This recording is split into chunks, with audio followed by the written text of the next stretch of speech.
Good afternoon, everyone. Welcome to the Virginia Virtual Farm to Table program. My name is Lena Wen, and I'm the 4-H Extension Agent for Fauquier County. The purpose of this program is to highlight Virginia-grown produce and livestock that are raised on farms across the Commonwealth and demonstrate how to create a delicious and nutritious meal with a highlighted ingredient. This educational program will highlight Virginia agriculture, community nutrition, and farm-to-table connections, and is brought to you by Virginia Cooperative Extension. VCE is an educational outreach of Virginia's land-grant universities, Virginia Tech, and Virginia State University. VCE's educational programs are delivered through a network of faculty at these two universities, 108 county and city offices, 11 ag research and extension centers, and 6 4-H educational centers. So I would encourage all of you to participate in your local VCE programs to learn more if you have not already. Today we're going to be focusing on potatoes. So Thomas Bolles is an A&R, Agriculture and Natural Resources Extension Agent in Prince William County, and he's going to first teach us about growing potatoes. Then Hannah Parker, who is a 4-H Extension Agent in Greensville, Emporia, she's going to teach us how to make cheese-stuffed twice baked potatoes. Mary Beth Martin, 4-H Extension Agent in Bedford County, will be our Q&A monitor for today. So if you have any questions that you'd like presenters to answer, you can go ahead and put those into the Q&A box as they come up, but we will likely wait until the end to do questions. So I will go ahead and hand it over to Thomas. Okay, again, my name is Thomas Bolles. I'm the Ag Agent up in Prince William County. Potato, potato, tomato, tomato. So what's in a name? We all often call potatoes Irish potatoes, but they're not really Irish, they're Andean. Potatoes originated in the Andes in Peru and Bolivia. And interesting enough, there are tons of varieties, and in those countries, they have different varieties for different latitudes as you go up the sides of mountains. When the Spanish arrived in Peru and Bolivia, they thought potatoes looked like the sweet potato, whose species name is batata. And so they called them batata, which became patata, and then eventually potato in English. Now, potatoes, sweet potatoes, and yams all belong to the same plant order, but they live in different families. Potatoes are nightshades, and we eat the tubers. Sweet potatoes are in the morning glory family, and we eat the root. Yams we eat the tubers of, but they're actually more closely related to lilies than they are to potatoes. So we look at the history of potatoes. They've been eaten for at least 8,000 years based on the archaeological evidence. When the Spanish discovered them, they brought them to Europe. The story of potatoes being adopted in Europe is kind of interesting because as a nightshade, people were reluctant to eat them. Different countries tried different things. I believe it was Frederick the Great who had his gardeners put out potatoes where the public could steal them so that they would take the plants home and adopt them and start to learn how to take care of potatoes and eat potatoes. But here in Virginia, they were first cultivated in 1621.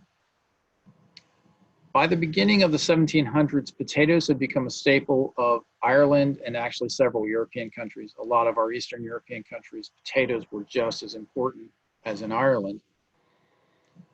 But we call potatoes Irish potatoes largely because we associated potatoes with the Irish who immigrated after the Great Irish Potato Famine. And that occurred around 1845-46 when late blight, which is a phytophthora, wiped out the potato crops in Ireland, and it caused 1 million deaths and 1.5 million people to leave Ireland. And the Irish population, quite honestly, has not recovered from those losses. So if we look a little bit closer at the potato, one of the reasons why potatoes are so popular is because they're versatile to cook with and they're highly nutritious. They're the 4th most important food crop in the world. Corn, wheat, and rice are the only ones that are more important. And part of that is because on a per plant basis, potatoes can deliver more calories than just about any other plant. Here in Virginia, we've got about 42,000 acres devoted to potatoes. Most of them are on the Eastern Shore. Most of our potato production is for fresh sale. There's some production for processing either as frozen potato products or as potato chips. If you're interested in learning more about how potato becomes a chip, I invite you to watch the Virginia Tech video, The Love of the Chip, and the URL's down there, and we'll send that out when we release the video. Route 11 potato chips are in Mount Jackson, I believe, in the Shenandoah Valley, and they're probably the most famous potato chip here in the Commonwealth. So if we look at potatoes and how they're used, a lot of times we classify potatoes by their color and then sometimes by their texture. And their texture really depends on how they're used. So white potatoes are a general all-purpose potato. Our red potatoes tend to be waxy. And because they're waxy, they hold their shape well, and that makes them good for salads, good for things like casseroles, au gratin, soups, stews, those sort of things where it's important for the potato to hold its shape. Russet potatoes are starchy, which means when they cook, they get fluffy, and they're really good for baking, roasting, mashing, and most importantly, frying. And I say that because most of the potatoes produced in the United States are Burbank russets. And the reason for that is that most of those fries go into French fries in the fast food industry. Yellow potatoes are an all-purpose potato. Fingerlings are waxy potatoes, and our blues and purples are waxy to all-purpose, kind of depending on what variety it is. The all-purpose ones tend to be on the thin skin side, and because they have a medium amount of starch, they can be used either as a starch or as a waxy type potato. So unlike previous presentations in this series, I'm going to talk a whole lot about commercial production and how that's done. Thought I'd focus on how you grow potatoes for yourself, because this is one of the easiest plants to grow. And as I said, it produces a lot of vegetable per area.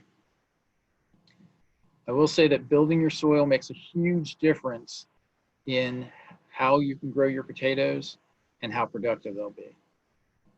There are basically two ways, and I'll explain a little more in detail. We either trench potatoes or we do it the lazy way. Potatoes are interesting because they have a chandelier growth pattern. What that means is that when you put the seed potato in the ground, that's the lowest you're ever going to get potatoes. Potatoes are going to grow upward, and that's why we mound potatoes. Potatoes will have white or purple flowers, and they'll look a lot like tomato flowers, largely because tomatoes are their close cousins. Like tomatoes, they have similar fruit.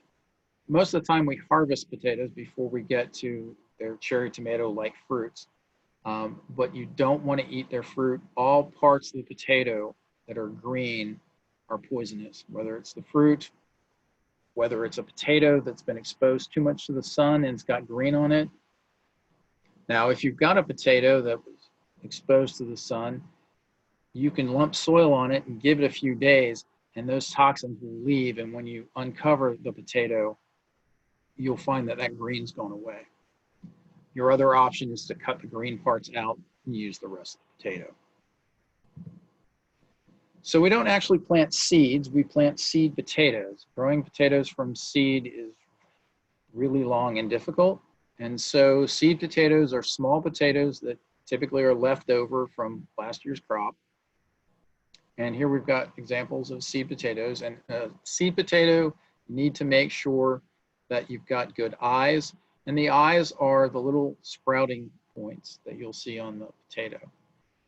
Now you can use grocery store potatoes or farmers market potatoes for seed potatoes. The important thing to realize is that, particularly on the grocery side, because farmers markets aren't going to do this, they tend to be treated with stuff that's going to slow sprouting.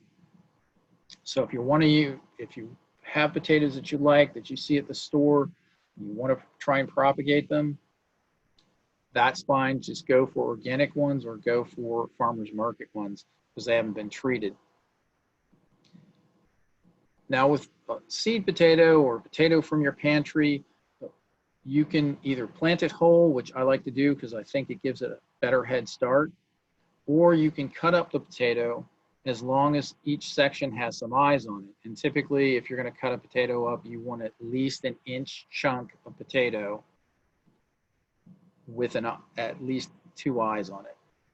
So when you cut the potato, what you get is on the left there, it's wet, it's shiny. Some people will plant their potatoes directly into the soil like that. Typically, you're better off if you let it dry overnight. And what that's going to do is that's going to form a light scab over it. Basically, the white part's going to get dark. And then it'll be better protected when you put it in the soil. It also will tell you is if your potato has some deep disease issues, because one of the things, particularly if you're getting a potato from the store, it may be carrying some disease. And if you see the picture on the right, you'll notice some of those white spots. That's fungus starting to grow. And so this potato is not one I want to put in my garden. Excuse me, it's not one I want to put in my garden. So we would discard that. And that disease is either from the potato itself or it's from the knife not being as clean as it probably should be. In this particular case, I know the knife was clean because it just came out of the dishwasher. So I'm guessing that the bag of potatoes I got from the store had some sort of issue. It didn't make those potatoes inedible. It just meant that once you start growing it, you'll have problems. So these are other potatoes that these are store-bought potatoes. And you can see the eyes budding out. Now there's some people who will let the eyes bud out quite a bit before they plant them. Others will just put them out. I'm not sure it makes a difference one way or the other than it may give you a slight jump start on the green growth of the plant. So when we dig potatoes, basically we're putting them in trenches. And those trenches can vary anywhere from 8 to, I've seen some potatoes put 2 feet apart. And then you're going to put those potatoes in the trench and cover them. And then as they grow, you'll hill them. And so here we have an example of some potatoes that were held over the previous year. This is at our demonstration garden in Bristow. And you can see these have already started to sprout. They were left in a shed in the dark, and so there's no green. But this is fine to plant potatoes like this, or if they have not yet budded. So this describes the lazy way of doing potatoes. And this is something we just started this year at our teaching garden.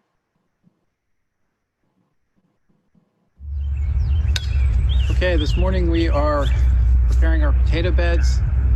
We had a cover crop growing here, just like in this bed over here. Cut it down a few weeks ago, put black plastic over it. The black plastic is basically smothering what's left of the cover crop. After a few weeks, most of that cover crop is dead. And then we're left with what we have in this bed, where we're planting our potatoes. Dead cover crop, a little bit of cover crop that was okay, but we were able to do some light tillage and kill that off. And now what we're going to do is we're going to put some compost down, we're going to lay out our potatoes, and we're going to do potatoes the lazy way. Putting out potatoes, covering it with straw, and not digging the potatoes to do a no-till potato. Ellen's going to explain the math. We're going to talk about the actual planting of the potatoes now. This bed is 4 feet wide by 14 feet long. As Thomas mentioned, we already have let this die back and we're going to start by putting compost on it. But the actual math that follows it is as follows. We're going to plant the potatoes a foot apart in rows, and then rows 1 foot apart all the way down the bed. We're going to plant 3 different types of store-bought potato seeds: an early season red Norland, a mid-season Kennebec, and a late season heirloom Green Mountain. And then we're going to do an experiment this year, and we're going to use leftover seed potatoes from last year's harvest. So now we're going to go ahead and spread some compost across the whole bed before we plant any potatoes. And when you're planting anything, you always want to amend your soil.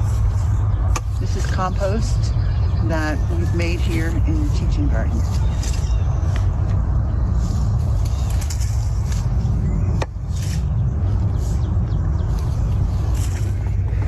We're going to go ahead and actually plant the potatoes right now. We've spread the compost, and as I mentioned earlier, we're going to plant the potato seeds approximately 1 foot apart in rows, and rows 1 foot apart. So in this particular bed, that's going to give us 3 potatoes in each row. And we're going to be able to put 3 rows of each of the varieties that we've done. So we're starting with the early season red Norland, starting about a foot in from the edge of the bed, both ways. And then I'll take the second one, put that about a foot in. And then the last one will go another foot, again about a foot from that end and a foot from that end. And I'll plant 2 more rows of this. A foot this way.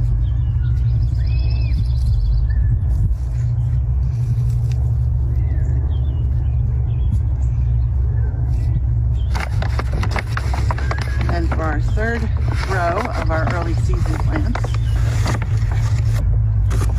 put the last 3 in.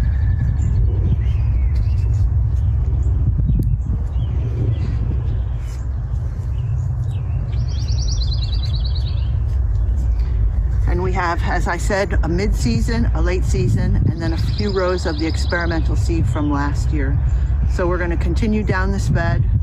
Each variety is going to have 3 rows with 3 potatoes in each of them.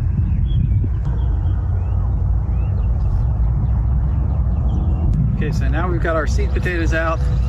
We're going to cover it with straw. Be good. So 6 inches, maybe a little bit more here and there. Potatoes will grow up through this and make our job of harvesting that much easier, because we won't have to dig down into the soil. It'll all be in the straw layer. Potatoes are never going to grow deeper than the level we put the seed potatoes, so all our potatoes are going to be up here in the straw. And harvesting will be, as I said, very, very easy.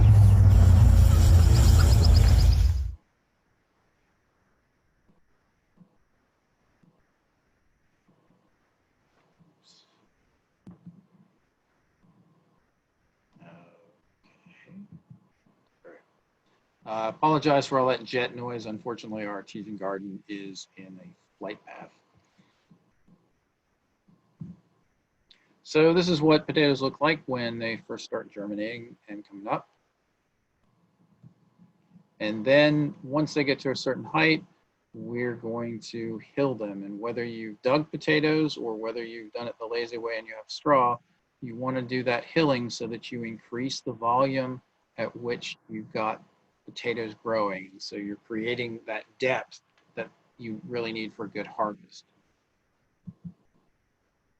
And so here's just harvesting with soil, or excuse me, hilling with soil. This is actually soil that was saved from when we dug the trenches with a little compost added in. Once we run out of soil, we'll eventually go to straw. And you don't really want to bury them with any kind of heavy soil. With straw, it's a little bit easier because it's not going to crush the plant. But basically, you want to make sure that you're covering up those leaves and so the plant will grow up. The areas where it's been buried, that will produce side shoots, and in those side shoots, that's where the potatoes will start to develop. You can see there's a lot of residue from the cover crop there, and that's just there to help add carbon into the system to feed the microbes that are going to make our plants that much healthier. And so that's kind of what we want. And so as that little one grows up and turns into that, we're going to hill and hill and hill. And generally speaking, we stop hilling about the time we start seeing a few of the plants flower. Sorry about that. Slight technical difficulty. Actually, I'll go back to this. So in this particular picture, that brown potato, that's the seed potato. And you're looking basically at this moving up. These little tiny red are red Nordlands that are starting to form. That big round red one is the first tuber that was formed after the seed potato. Okay, so this is one of our lazy beds where it looks weedy because we reclaimed that particular bed from a patch of turf, but we've covered it with straw. It's just about ready to be covered with straw again. In this particular case, we added straw, and we also added some, this is about middle of May, and so we were prepping other beds, get ready for warm season crops. We had standing cover crop of rye, and we cut that down, and we used some of that rye as mulch for those beds, but we also used it for beds in our potatoes. And you can do that, and the nutrients from that rye are going to go into the soil. They're not going to burn the potatoes. And so this is another bed where we got really heavy at using excess rye that we had. That's it a week or two later. So you can see the green has gone out. Those nutrients have started to go back in the soil. You can see that the potatoes have grown through it again. And so we're ready to straw that again. So when we talk about, okay, what do I have to do to grow potatoes? In most of Virginia, sometime in March is when you really want to put potatoes in. In Northern Virginia, we typically do it around St. Patrick's Day. The thing is, you want to make sure that the soil isn't too wet or the potatoes will rot in the ground. And so most years we shoot for St. Patrick's Day. Some years we've had to go a little bit later. And if you're farther south in Virginia, you can probably get away with planting them earlier. Like I say, you want a minimum of 9-inch row spacing. The wider the spacing you have, the bigger the potatoes get. Most potatoes mature in 100, 120 days. And so when you go to harvest potatoes, there are two types of potatoes you can harvest. What we refer to as new potatoes, which are harvested while they're immature. And it's usually within 6 to 8, 10 weeks of planting. And basically what you're doing is you're excavating a little bit and you're taking things off at the top. And that way you can have potatoes before everything's ready. But really when we're talking about mature potatoes, that's when the skins have thickened and the tubers reach about the size that you want. What I found is that plants tend to look kind of distressed about the time you're ready to harvest them. And one of the reasons I think we haven't had issues with disease, at least in our garden, is that as soon as they start to look distressed, we start harvesting. And then you want to take those potatoes and you want to set them aside. You want to let them cure for 10 to 14 days, cool temperature and high humidity. And the reason you want to do that is you want to get those skins to thicken up even more, which means they'll store longer. When you harvest the potatoes, you can either use a garden fork or a shovel. Whichever method you use, you're inevitably going to either slice a potato or spear a potato, as we can see here. Where that potato has been cleaved by a shovel, You can wash that and use that pretty much right away, but it won't store. So russets can get fairly big. Last year we had a really good potato harvest and we had a really good season for it. And so we got big potatoes about that size when we harvested our russets.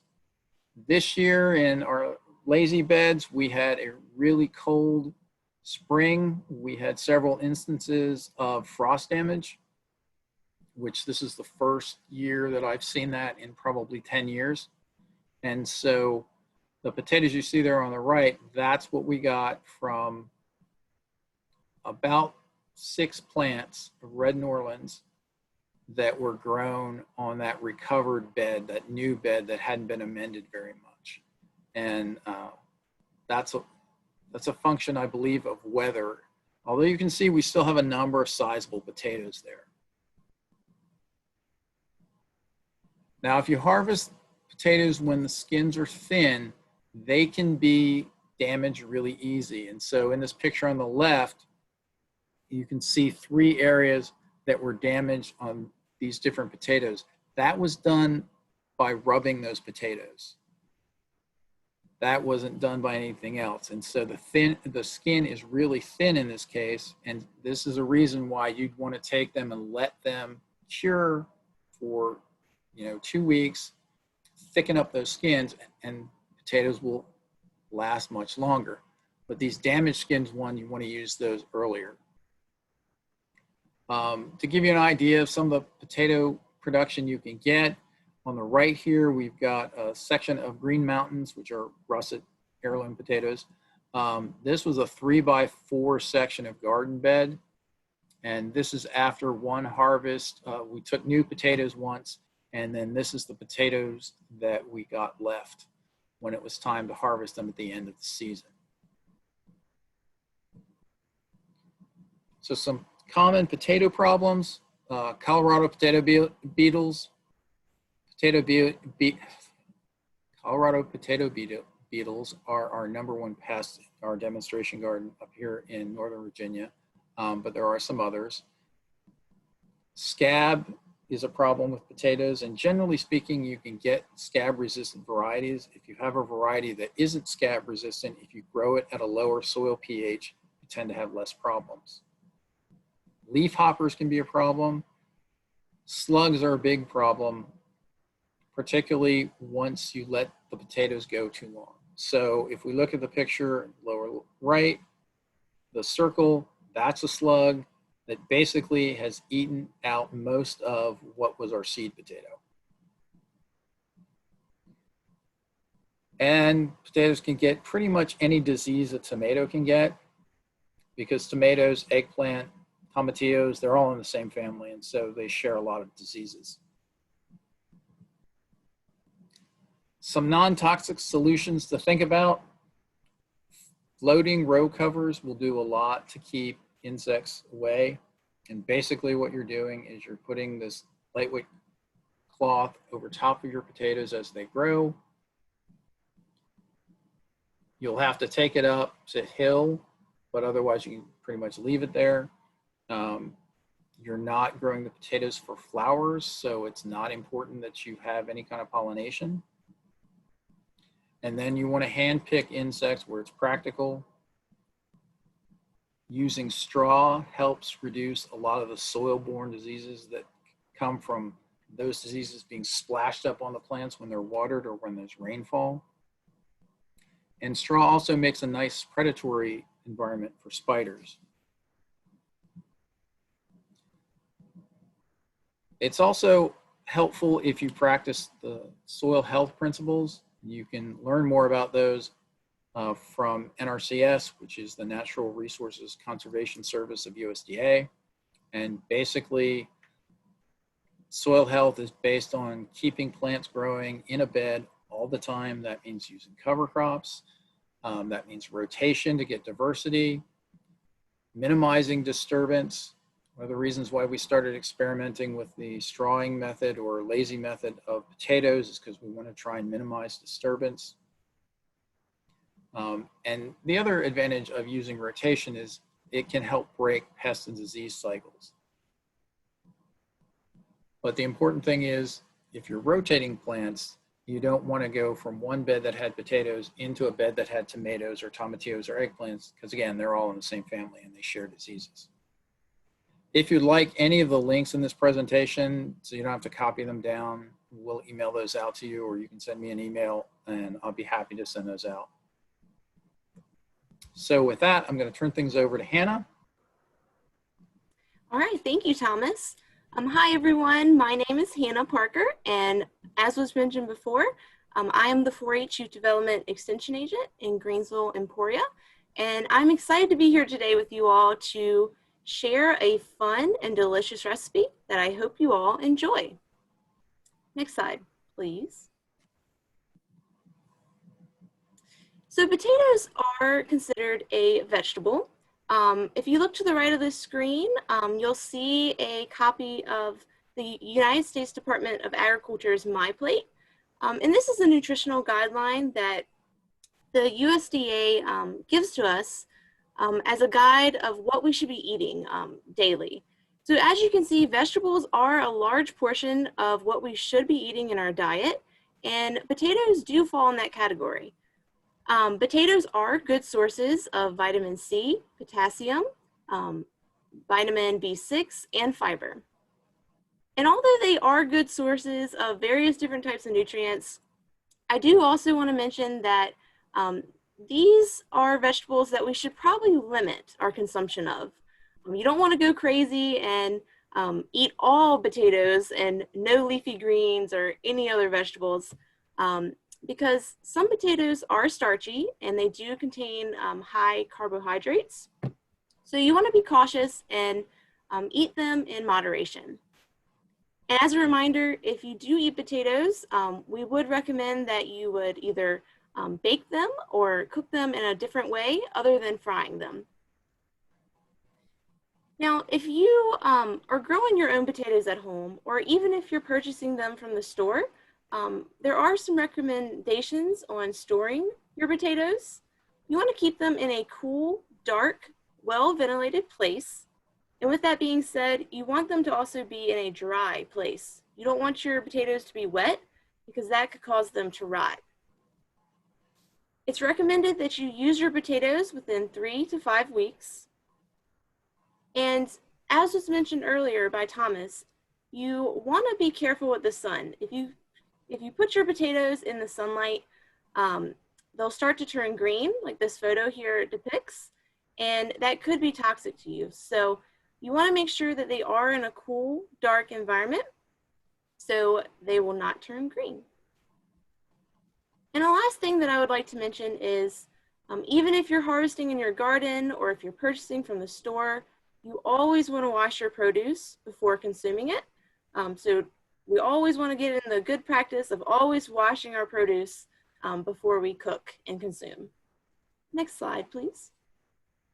All right, so now we're going to learn how to make a delicious recipe, and I hope you all enjoy it.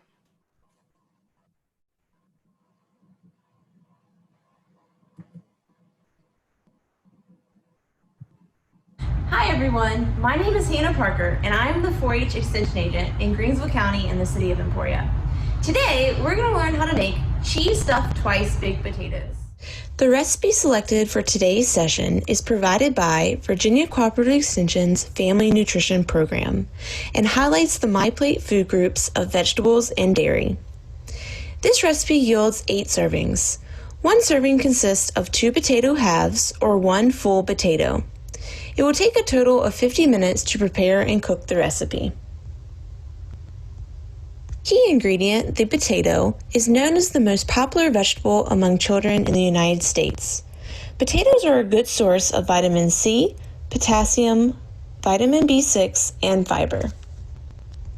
Before we get started, we need to make sure that we are being safe when we're in the kitchen. In order to do that, we must first make sure our hands are clean. And when we're washing our hands, make sure you are washing your hands for at least 20 seconds under warm water and with soap. Next, we must remember if we have long hair to tie it back in a ponytail or put it behind our ears. Finally, you need to make sure if you're wearing any jewelry, go ahead and remove that or tuck it into your shirt so no items of our belonging will fall into the food today. For today's recipe, you will need the following ingredients and equipment. 8 medium baking potatoes. These can either be red or white potatoes. 2 tablespoons of chopped onion. 1 cup of low-fat cottage cheese. 1/4 cup of reduced-fat shredded cheddar cheese. 2 tablespoons of milk.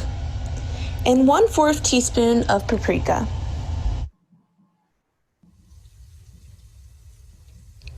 First, we must wash all of the produce, including our potatoes and our onions. Next, we will preheat the oven to 400 degrees Fahrenheit, place clean potatoes onto a baking sheet, and bake potatoes in the oven for 30 to 40 minutes until tender.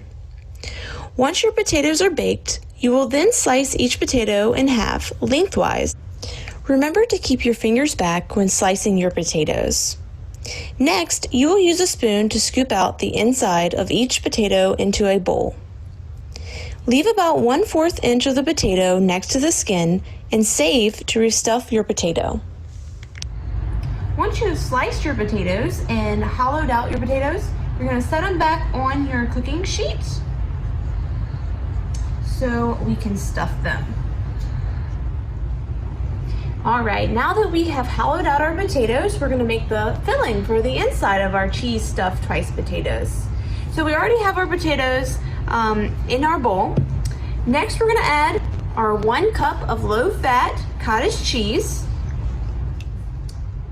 All right, next we're going to add our 2 tablespoons of milk.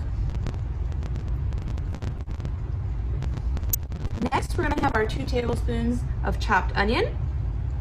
Right, now that we have all of our ingredients inside of our bowl, we're gonna mash it with a potato masher. So you're gonna come in here and mix it real good. And don't be shy, because you want it to be nice and mixed so it's a nice consistency. So just keep on mashing. You can also use a fork to do this. So you're gonna take your filling and you're gonna stuff your potatoes just like this. And you want to make sure each of your potatoes gets stuffed.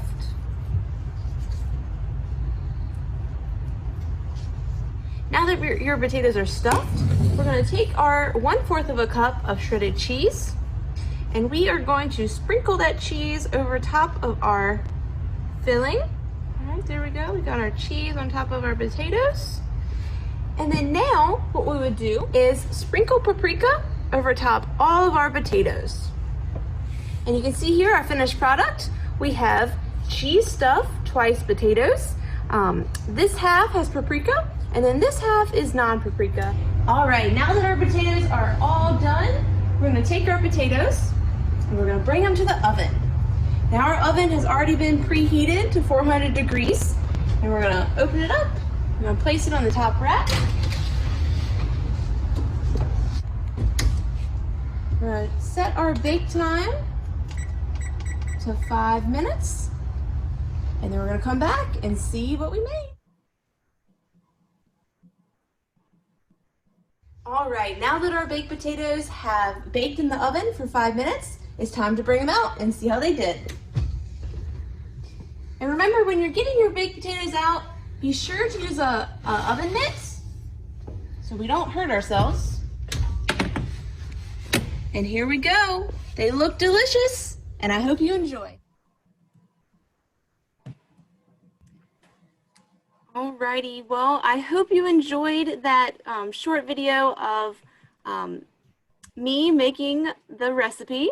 I will say it was very delicious, and I do encourage you all to try it. And it actually was a lot of fun to make it as well. So now that our presentation is over, are there any questions from the audience? There are. We thank you, Thomas and Hannah, for sharing your presentations with us today. And we have had quite a few questions that have come in. So I am just going to go down through. We will try to make time for all of them. But one of the questions that did come up towards the beginning, Thomas, when you were talking about the production side of things, and Hannah mentioned it as well, if you mistakenly eat a green part of a potato when you were talking about it greening, what should you do? And is it maybe something that you would need to go to the hospital or seek medical care for? I'm going to go with a standard extension answer of it depends. So it depends on how much you've consumed and how it's making you feel. If you eat a lot of the green part of potatoes, you're likely going to feel some symptoms. Most of the time when people bite into a potato that's had some greening, as long as they're not consuming the whole thing, they should be okay. But if you feel ill from it, then you should seek medical attention. Well, that makes sense. So we would just advise you to see how you're feeling. There was a question that came across about how late could you plant seed potatoes for a fall crop? So if people are thinking about getting prepared for the fall, what's a good time frame, and when has it been too late to get started? So if you recall that most potatoes are 100, 120 days until maturity and harvest, you want to kind of count backwards from when your average first frost is. Potatoes, like I said, can take a mild frosting and recover from it, but if they get a hard freeze, that's going to kill them. The problem with a fall harvest is that slugs are bigger and more active. So that's something to think of. So you may want to just do it for new potatoes. But I would count backwards from when your when your estimated first frost is, and give yourself some time to get those in there. I'll also say that, potatoes are generally cooler season plants. Think about where they originated from, up in the Andes, so it's a cooler temperature. So they're going to be a little more susceptible to drought stress and heat stress. So just make sure you're watching them and giving them adequate water.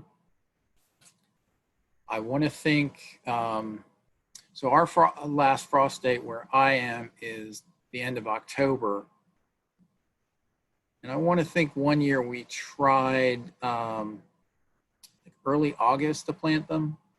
And they did okay. We didn't get nearly as much of a harvest as we did planting them in the spring. But like I said, look at your average first frost date and then kind of count backwards from that. Which makes sense.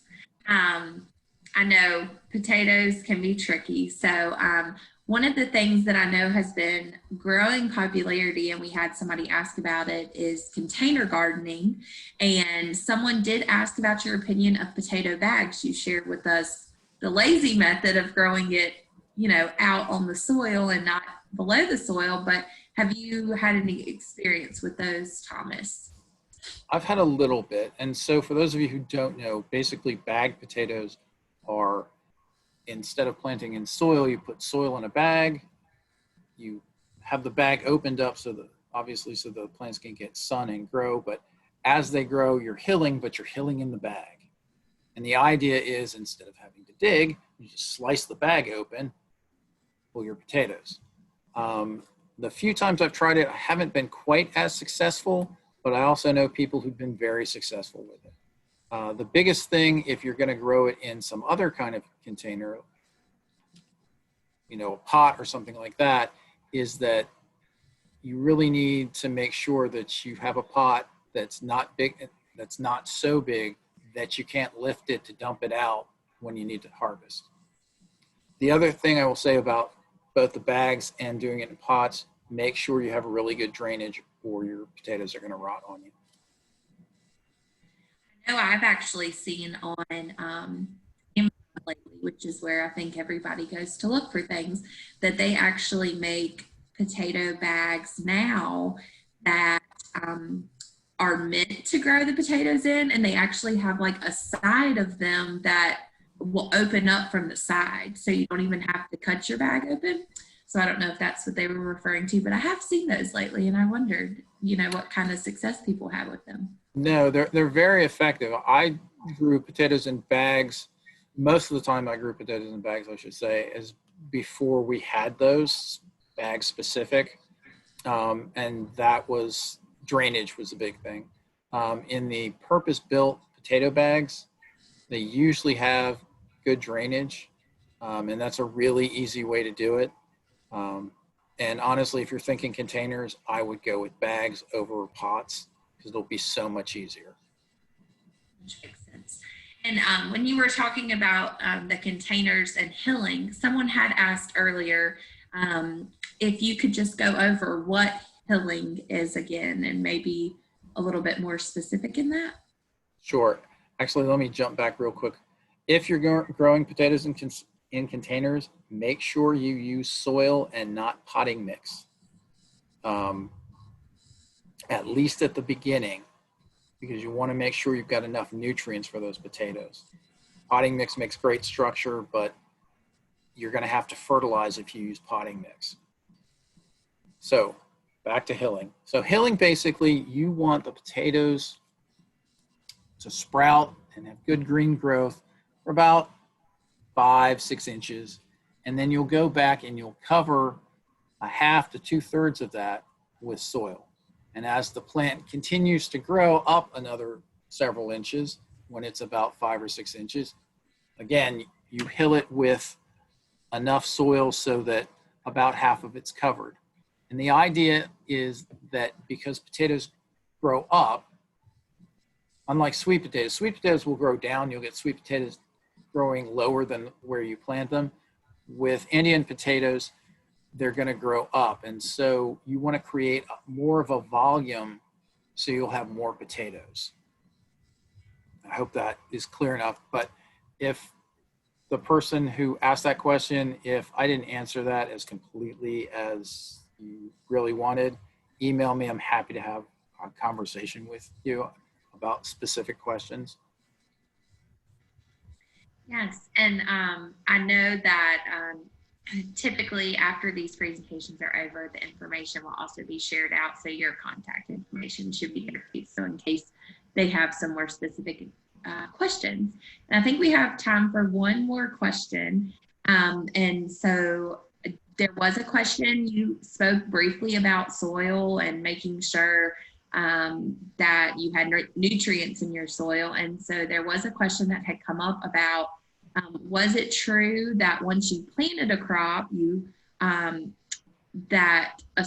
the crop can use up all the nutrients in the soil, so you would need to move to another piece of land? I know you briefly talked about soil and crop rotation, but could you speak to that?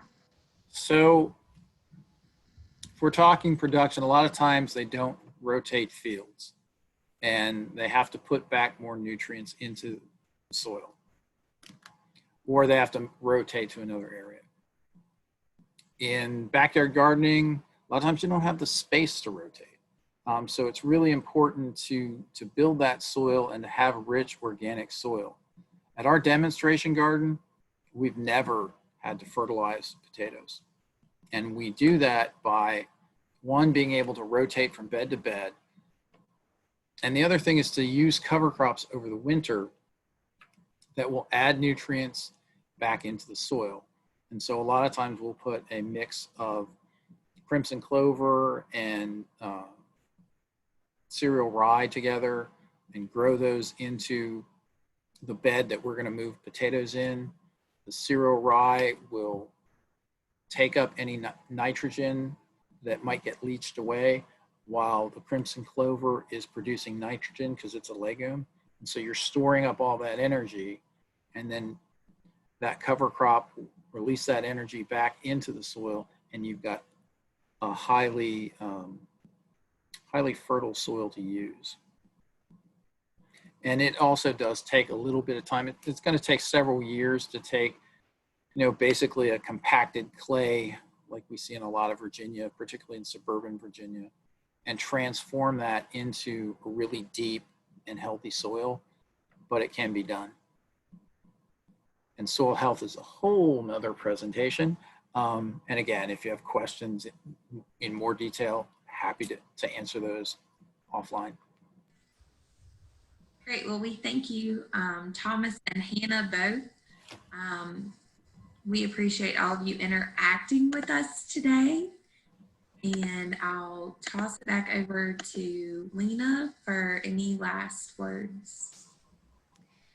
Yeah, thank you everyone for attending, and thank you Thomas, Hannah, Mary Beth. So we have another session next week that will focus on tomatoes. It'll be next Friday at 2 p.m. So you can register for that at our virtual farm to table website, which is listed there, but I'll also send it out in an email to all of the people that registered for this session. I'll also send out the 2 videos that Thomas had mentioned, the Love of the Chip video, and then there's an NRCS soil health video series actually. So I'll send out the links to those so you can easily access. When you close today's session, a pop-up will come up asking you to take a quick survey. So if you could fill out that survey and give us a little bit of feedback, we do appreciate it. So I hope everyone has a great weekend, and hopefully we'll see you at another virtual farm to table session.